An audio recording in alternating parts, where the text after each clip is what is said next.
Muy buenas tardes. Permítanme dirigirme a ustedes nuevamente, tercamente, para hablarles no solo del proceso electoral, pero inicialmente quisiera tocar aspectos internacionales, como es esta intromisión grosera de la supremacía capitalista en el hermano país de Venezuela, independientemente de cualquier sistema político que ellos hayan adoptado. No hay derecho para que otro país intervenga sobre pretexto de tráfico o comercialización de drogas. Recordemos nada más a Hussein en Irak y a tantos otros, a Gaddafi y a tantos otros presidentes o mandatarios que han fallecido en estas condiciones. Por otra parte, volviendo a nuestro país, realmente estamos abrumados por la serie de problemas que se presentan en estos momentos, como son la ley de amnistía para militares y generales que han actuado en la época de la guerra interna y son responsables de una cantidad inmensa de asesinatos, de secuestros, de crímenes de lesa humanidad, y para ello se impone una ley de amnistía. Asimismo, quiero referirme a un problema que es recurrente en nuestra vida, que es la situación de los penales, donde realmente se hostiga, se maltrata a los presos. Y en este caso, a gente que ha entrado detenida, diría yo, más por acciones de carácter racista que por un golpe de Estado que ha sido fraguado además por las mismas instituciones que hoy lo juzgan. Queremos pedir, pues, garantías para la señora Betsy Chávez, que creo que no habrá problema en que le cambien de penal, que no habrá problema en que le den un trato más humano, más decente, y no hostigarla todos los días con cantidad de problemas para que ella no denuncie ningún atropello que sufre. Pues volviendo a nuestra patria, a nuestra realidad actual, yo quiero hablarles sobre un tema que para nosotros es de vital importancia y que los peruanos debemos resolver. Este tema son las elecciones generales que se nos avecinan en el 2026, que va a traer de vuelta la misma ruleta que nos impone la democracia ficta que tenemos, bajo el sustento de la Constitución del 93. Ruleta electoral que cada 5 años nos traslada a la instalación y permuta de los representantes que darán continuidad a la dictadura delincuencial de las élites en el gobierno. Precisamente por eso, el tema elecciones, rebeldía y dignidad es el que hemos escogido para esta etapa.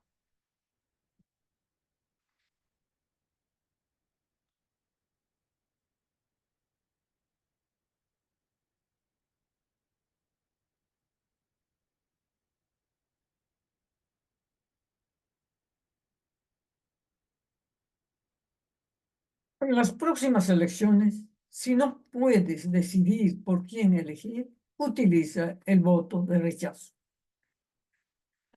No podemos, pues, despertar alucinando que vivimos en democracia y que desde el Estado se combate el crimen y la delincuencia o se ejerce justicia en libertad. Es cegarnos ante la realidad que se nos presenta todos los días ante nuestros ojos, ignorar que llevamos siglos adosados en el Estado que se sostiene sobre estructuras misceláneas creadas por las élites cleptómanas,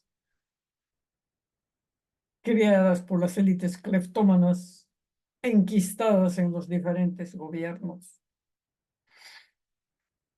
Élites que han estado organizadas en el poder, que pese a ser minorías, asumen el rol de las mayorías.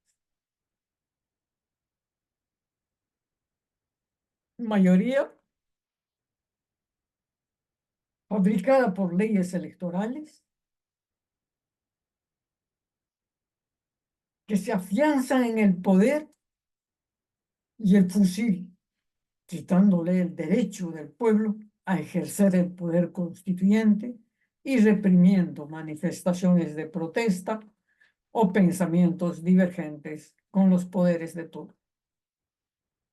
Llevamos décadas en las que también funciona, crece y se fortalece la delincuencia común, organizada, que copa todas las zonas urbanas y parte de las rurales, tomando modalidades diferentes desde el saqueo del oro y otros minerales sin que el Estado pueda hacer o trazar establecer la trazabilidad de las exportaciones, a los que hay que agregar el narcotráfico, la extorsión, el sicariato y un sinnúmero de delitos configurando un tinglado de vastas proporciones que nos infunde miedo.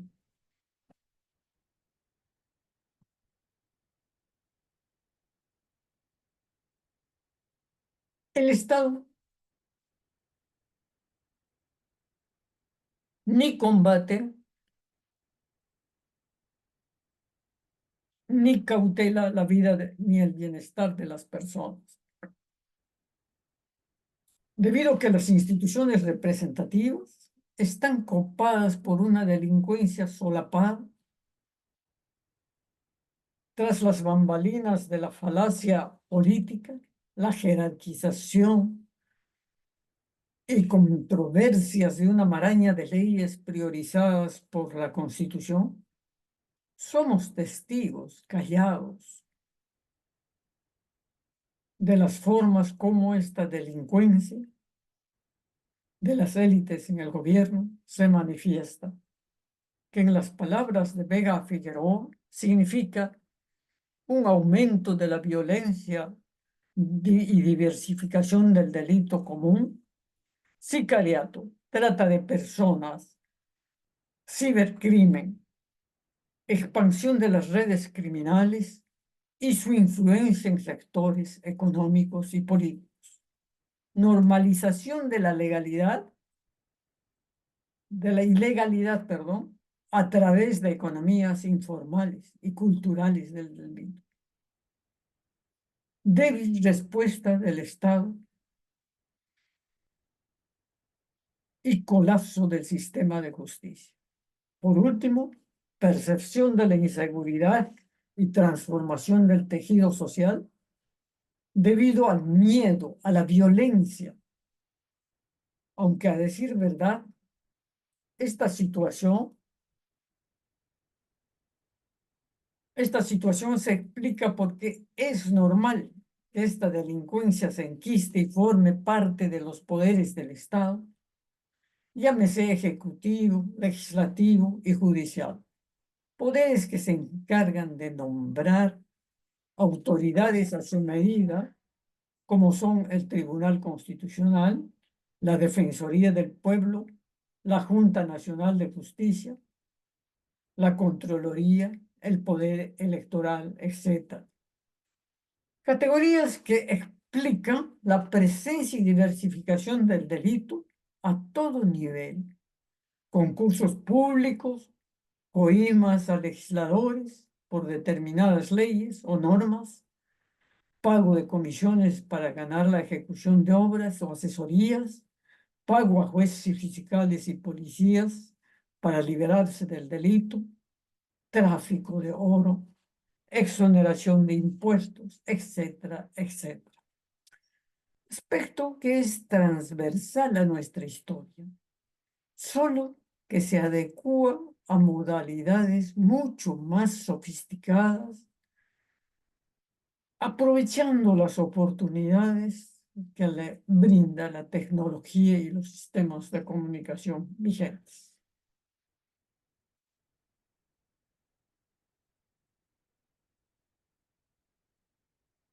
La democracia busca continuidad, ignorando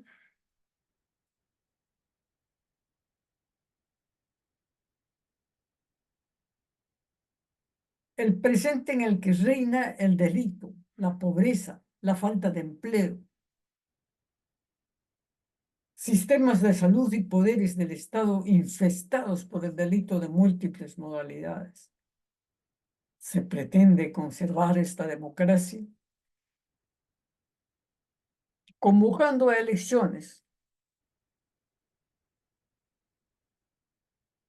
generales presididas por leyes que ejercen de candados destinados a no cambiar la Constitución y con ella a no tamizar el acceso de delincuentes a los poderes del Estado.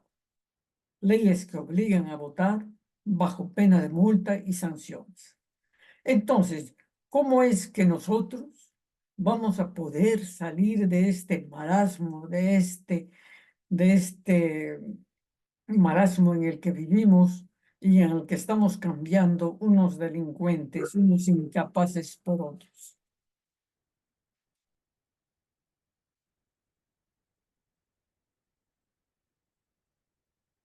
Actualmente estamos frente a la necesidad,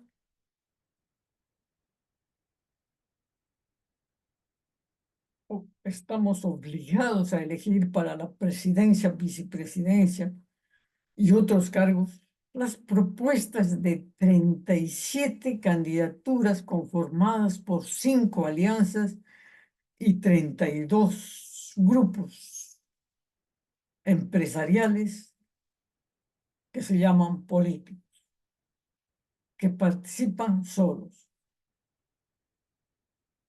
Desprendiéndose de la participación de estos grupos, un abanico de 9.731 postulantes propuestos a las cámaras de senadores y diputados de última creación, aun cuando el pueblo votó en un referéndum para la existencia de una sola cámara.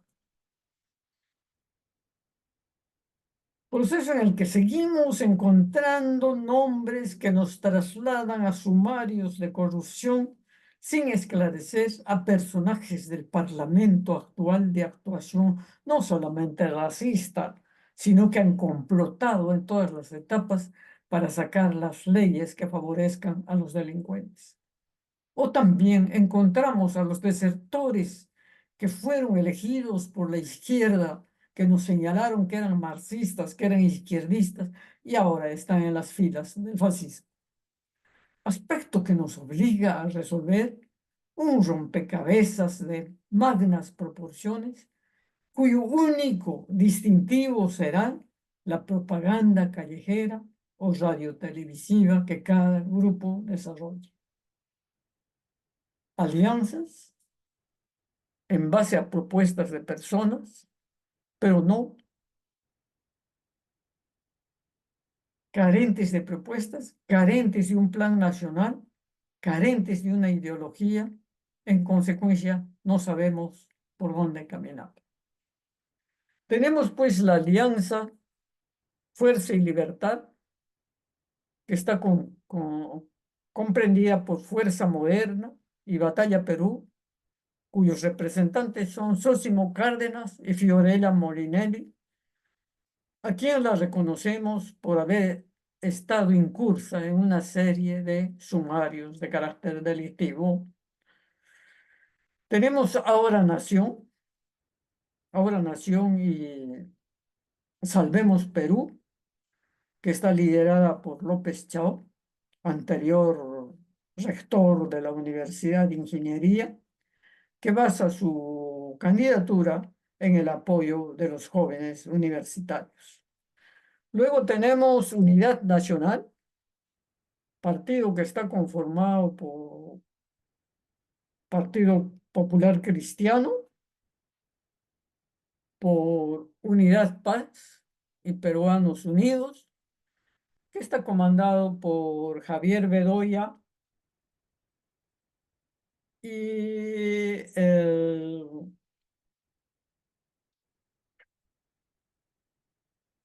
militar Roberto Chiavara, a quienes los conocemos. Tenemos también Venceremos, conformado por Voces del Pueblo y Nuevo Perú, cuyo representante es el señor Vicente Alanoca, probablemente como un émulo de Pedro Castillo o pensando que esos son los parámetros para salir airoso. Por último, el último frente es el Frente de Trabajadores y Emprendedores, comprendido por primero la gente, por el Partido de los Trabajadores y Emprendedores.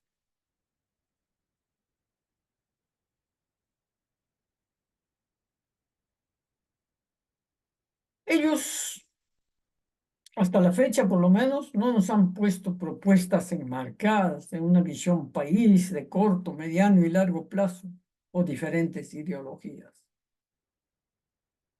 que distingan unas postulaciones de otras, con las cuales el electorado por lo menos pueda identificarse. En suma, estamos ante la ausencia explícita de estos elementos políticos, objetivos, necesarios en un proceso electoral.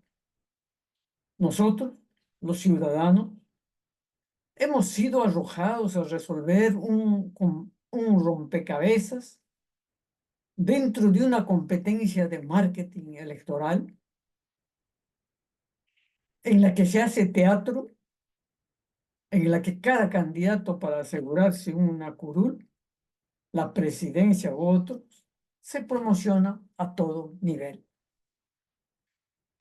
De repente lo vemos vestidos con vestimenta lugareña para parecerse al ciudadano del lugar. Nos manipula al comer en los kioscos de los mercados, al besar y levantar a los niños, al abrazar a las mujeres del pueblo, al organizar reuniones en las que se regala caramelos, dinero y otros al compás de grandes orquestas para dar circo al pueblo. O también visitando comunidades y pueblos, ofreciendo dádivas y obras irrealizables a falta de ideas, traslada proyectos autocráticos también, como lo vemos en la ciudad, ah, trayendo patrones o modelos de otros países, como son Bukele, Milei, o Trump. Modelos que están en otras realidades que no son la nuestra. Es menester señalar que este proceso electoral se llevará a cabo con un 25% más de candidatos que los que participaron en 2021, lo que nos conduce a concluir que una minoría elegida en primer lugar, con más o menos 18%, y otra con menor porcentaje, competirán en segunda vuelta. Votación que convertirá esta minoría en mayoría por la magia que se aplica a los ciudadanos que no acuden a votar, así como por el dinero que se invierte en la campaña o por la elección del mal menor.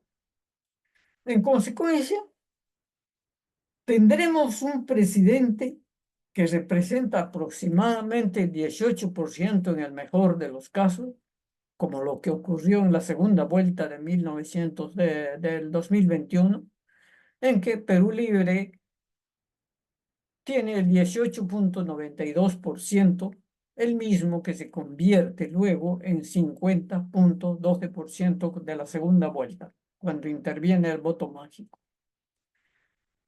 Fuerza Popular con 13,4% de repente accede al 48,07%, 0,46%. Esta es, pues, producto de una acción fraudulenta que se articula a las leyes electorales, que también contemplan la cifra repartidora, cuya aplicación es nefasta, su convocatoria y el proceso que había elecciones, sin ideología, sin propuesta, sin topes de participación, quebrantan y fuerzan la voluntad y representación política de la población. Tenemos como ejemplo, pues, este voto mágico de las elecciones de la segunda vuelta en el 2021.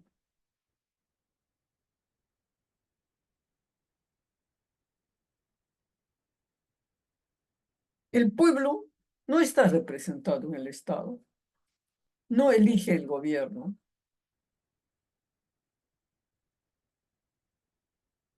no elige una alternativa de desarrollo. Por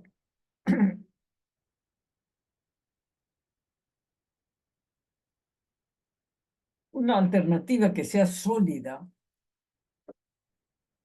y que tenga políticas nacionales. Lo que está eligiendo son alternativas entre los grupos políticos delincuenciales instalados en los gobiernos de turno, que utilizan y manipulan al pueblo sobre pretexto de las elecciones, que son producto de las estrategias que aplican una amplia gama de técnicas destinadas a orientar el voto de la población. Por otra parte, debe quedar bien claro y establecido que la responsabilidad de gobierno que tenemos y tendremos, tanto en el Ejecutivo como en el Legislativo,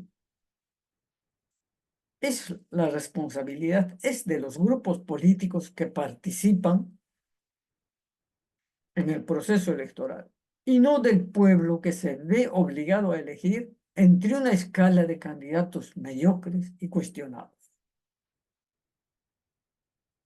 De esta manera colosal, la maquinaria delictiva instrumentalizada en los poderes del Estado, con la complicidad de los grupos empresariales que se autodenominan políticos, trabaja en defensa de su principal objetivo, que es enriquecerse a través de cargos en el Estado y de despojarnos del derecho universal de manifestarnos y de promover un cambio constitucional.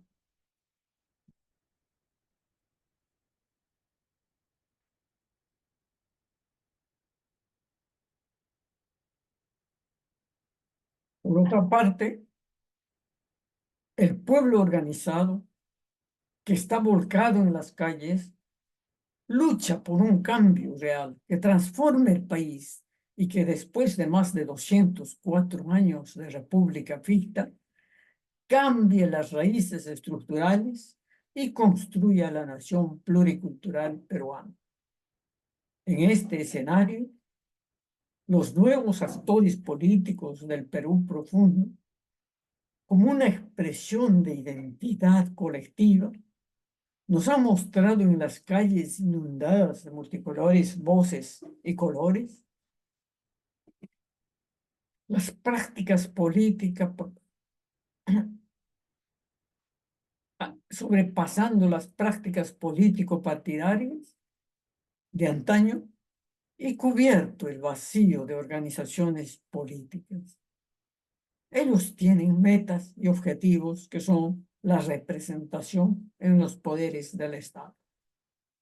Esta es una nueva forma de lucha unitaria, ordenada, masiva, contestataria, con un legado de dignidad que las naciones del Perú aún tienen y que nosotros deberíamos tomarla a nuestro cargo.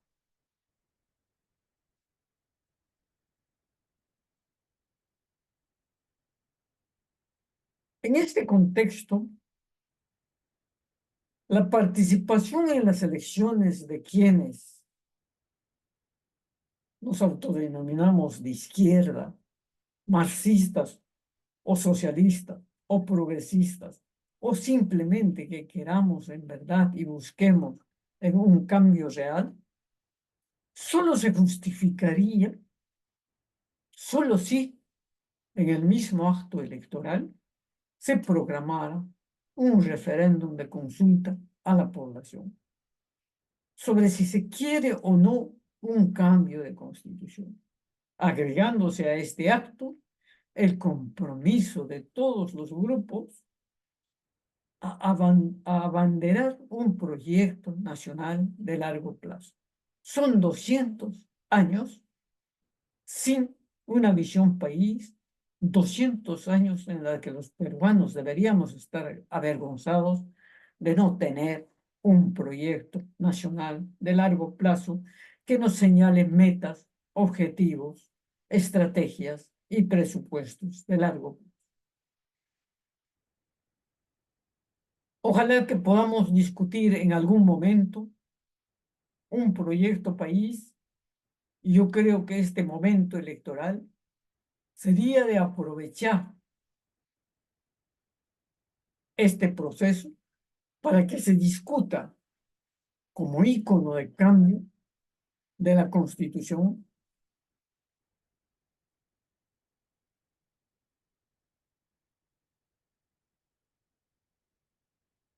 En caso de ser positivo, debía convocarse por el gobierno entrante el mismo día de su imposición al mando.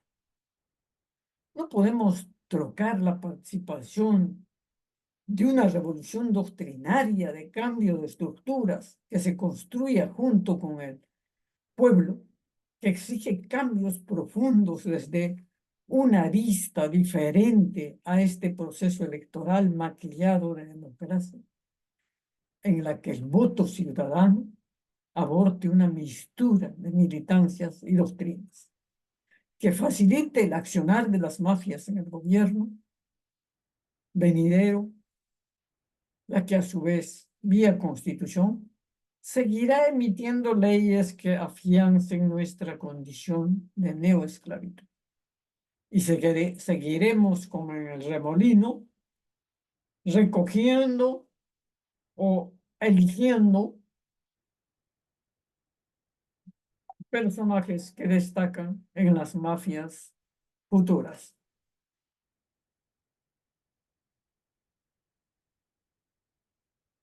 Recapacitemos con el contenido escrito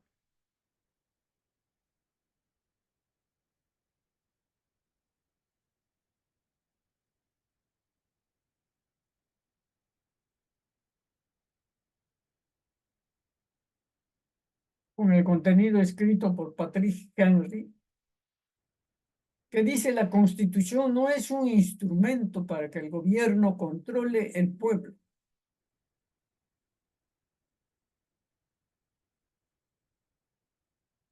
Es un instrumento para que el pueblo controle al gobierno, para que no venga a dominar nuestras vidas e intereses.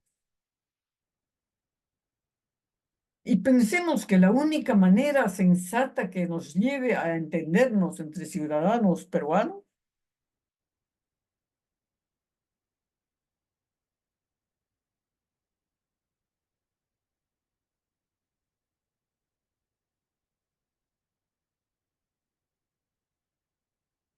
es la que tenemos para lograr una armonía que nos lleve a entendernos entre ciudadanos peruanos de diferentes estratos, opciones, valores y convicciones. Es que se complementen entre sí. Es una constitución que se discuta desde los pueblos. Es a su vez una forma de poner un alto a las hordas delincuenciales enquistadas en todos los niveles que secuestran, extorsionan, matan y delinquen como parte de un quehacer político. Y últimamente tenemos además la censura a los pensamientos, ya sea como libros, ya sea como forma de pensar divergente. Esto no puede seguir así. Tengamos un voto rebelde, un voto de dignidad, un voto de rechazo, un voto reflexivo. Muchas gracias por haberme escuchado. Les agradezco infinitamente la atención que presten a este contenido. Buenas noches.